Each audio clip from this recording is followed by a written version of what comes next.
up guys, and welcome back to ManCave Collectibles, coming at you today with another figure review. Today we're going to take a look at a figure that I am super excited about. This comes out of my favorite figure line that is currently running. It's the Super 7 Teenage Mutant Ninja Turtles Ultimates line. What we're looking at today is Bebop. This is the second figure in this Wave 2 series that I have reviewed. We have previously reviewed the Leonardo figure. We actually did that a couple weeks ago as we kind of got our hands on him pretty early in the game by picking him up at one of our local toy stores. But we also got our recent haul from Big Bad Toy Store, and Wave 2 was in it. Here's Bebop. Taking a look at his kind of shipper package, I guess we want to call it. It's really just a cardboard box that really covers and protects the actual box that Bebop comes in. It's very simple. It's got our Teenage Mutant Ninja Turtles logo here, Super 7 logoing there. On the cardboard box, it tells you who's inside, in this case being Bebop. And there's really nothing else to look at on this box. Let's get this one out of the way. And here we are with what we're actually all here to see today. We've got our Bebop Ultimates packaging looking phenomenal, just like every package before him in this line. We've got Bebop's name here. We've got kind of an embossed or etched logo for Bebop here, kind of in the shape of like a sewer lid, and Bebop's face. Kind of each one of the figures has kind of their own logo in here, but you can always tell if you're a TMNT fan, you can tell who's in the box most of the time simply by the logo. Little Super 7 branding there, Ultimates branding on the top. As we spin around to the back, nothing really there but the Teenage Mutant Ninja Turtles logo. Now, these are slip covers, and I think that is a really, really cool feature for these.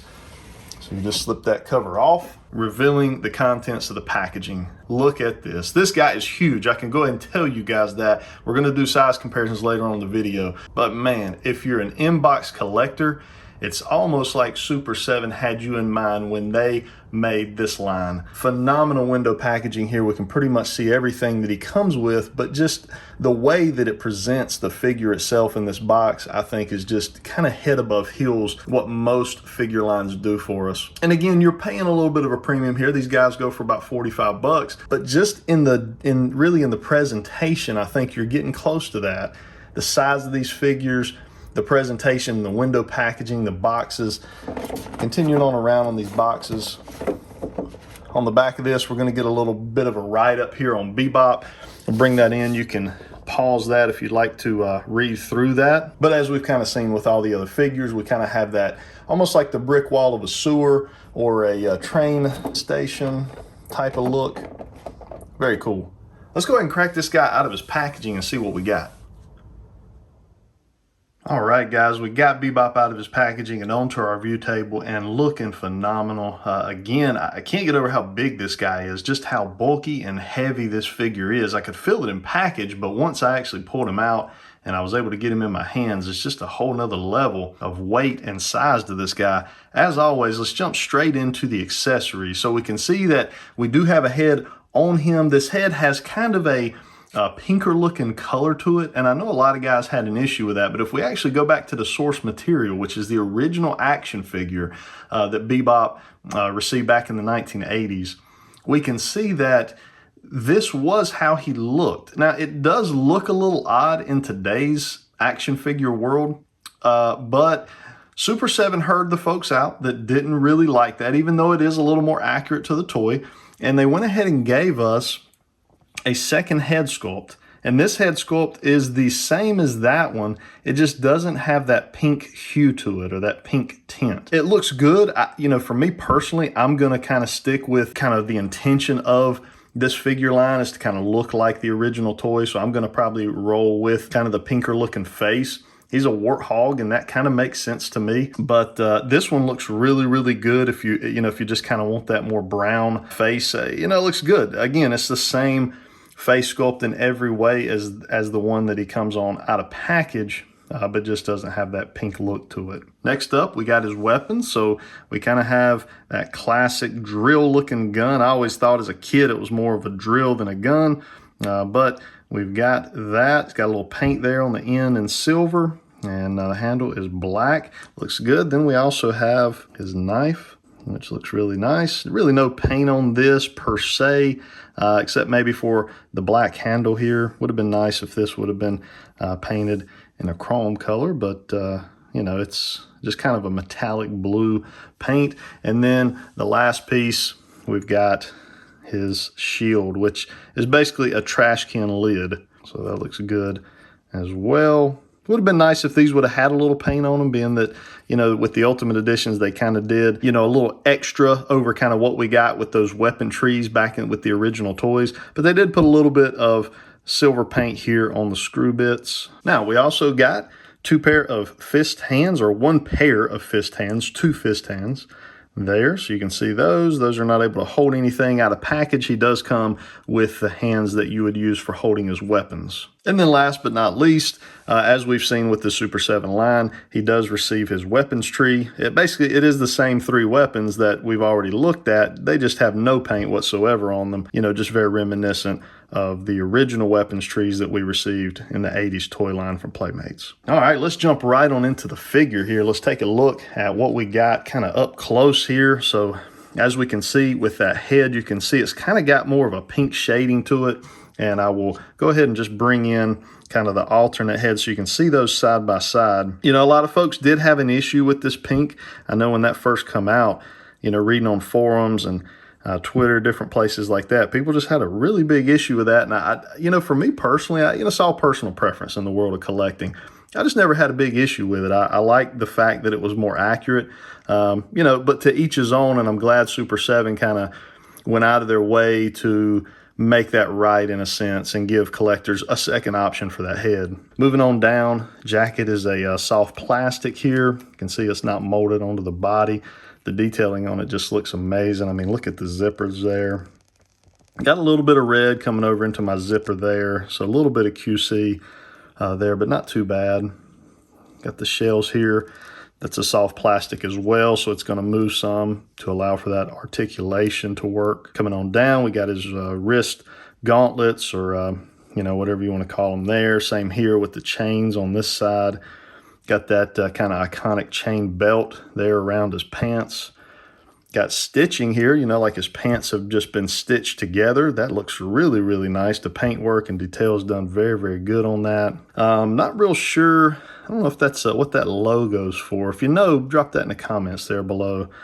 Not sure about the logo. Got his tail here on the back. And then we have the knee brace here, which, you know, works in articulation. So we'll talk about articulation here in a little bit. And you can see that actually works along with the articulation. But it does hinder some articulation, which we'll talk about here in a little bit. And then moving on down to his shoes there. I always thought Bebop's shoes were cool as a kid, and they still look pretty cool. I always like kind of his, you know, half laced up, you know, high top. Kind of look like basketball shoes, I guess, because I like to play sports growing up, was kind of an athlete, and, you know, just kind of the look of those high tops kind of loosely laced up always kind of appealed to me. It just looked cool. All right, let's go ahead. We'll get into some articulation here on this guy. So in taking a look at this head here, we can get the head up to about right there, which is pretty good range of motion in my opinion. As far as down, we're pretty much just looking straight ahead. We can get plenty of side to side, and we could twist that head all the way around 360 if we wanted to. As far as getting these arms up, they can get up to about right there with no stress whatsoever. And again, you know, the shell here, which is molded to the jacket, is just a soft plastic, so it kind of gets out of your way. Just be careful. You know, it kind of hinders you from being able to get up in here and grab this to articulate it. You don't want to articulate from down here. You could risk breaking off a peg there, you know, in that elbow. Okay, in our elbow here, we've got about a 90 degree, no double joints, which is typically, you know, we've seen the single joint through this line and probably will continue to. So we get about a 90 degree angle there in the elbow, which is fine. And then just your normal articulation here in the wrist that we see pretty much in any line, forward, backward, 360 spin. As far as in the abdominal area here, we have no crunch in the chest or abdomen area. We do have a swivel here, which will swivel 360 if we want it to. Not really any crunch there either, you know, so we're really not going to be working with abdominal crunch. We can get out to about right there without any stress on the splits. We got the twist at the upper thigh there, which we've pretty much seen with this line. Single jointed knees right there, but that's about maybe 90. But what I wanted to show you here on this other leg is we can twist here at the knee on this leg, but on this leg we cannot twist at the knee because of the ankle brace. So we were able to bend that and get almost to our 90-degree angle, but there is no twist because they put the brace there. So we do have a twist there right at the lower calf, kind of up under the pant leg. We can't see that. And then we've got our ankle rockers here in the ankles, and our forward and our back, which is good. Let's pop this head off and let you guys take a look at the other head option. All right, guys, so there's the other head option. So you can pretty much see it is skin tone. It just matches the rest of the skin on his body. To me, it just takes away a little bit from the figure. I think, if you want to take a look at something like the NECA figure, this is kind of more in line of how the NECA figure's done, which is based on the cartoon. So I'm not sure why they went that route, originally with the original Playmates figure. That would be interesting to know. If anybody knows that, drop that down in the comments below. But I think it's cool that Super 7 offered both options here. Let's move on to some size comparisons for this guy. All right, guys, and if you didn't believe me about how big this guy was, I hope you do now. To his right, we've got our Super 7 Leonardo figure, which is his counterpart in Wave 2. And then we have the NECA Bebop from the cartoon line. So the NECA Bebop from the cartoon line, as you can see, is a pretty big figure, as he stands probably a head over the 7-inch scale Leonardo from the Super 7 line. But our Super 7 Bebop is massive, and I love it. I think they could not have done this figure any better. At this point, this is probably my favorite figure, and the one really I was looking the most forward to in Wave 2. So I'm really happy to get this review out.